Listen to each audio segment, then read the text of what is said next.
Hello my friends, I am Marietta and I welcome you to Marietta's Art Show.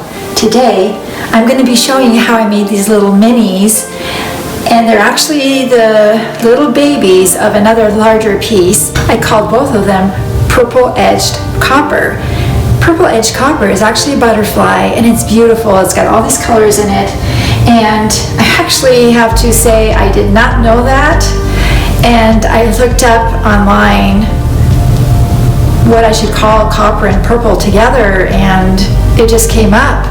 And you've seen these butterflies, they're here in North America. They're absolutely gorgeous. And so I learned something also just by looking things up. Kind of a mistake, but it was a great mistake, right?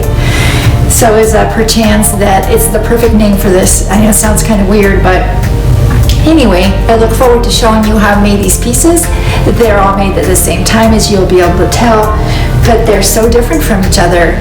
They all have lacing. I've tried to really focus on making the really fine details really special, and the color combination is really, really beautiful. I love copper. I'm going to make a lot more copper pieces versus maybe using a lot of gold, unless somebody really wants me to. So without too much further going on, let's go ahead and watch the video.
I so appreciate you watching the video. I hope you enjoyed it. And I really appreciate you giving me a thumbs up if you enjoy my pieces and my videos, and also subscribe to my channel. It helps my channel grow so I can spread the love of art to as many people as I can. So without further on, I will go ahead and say goodbye. Thank you until the next time.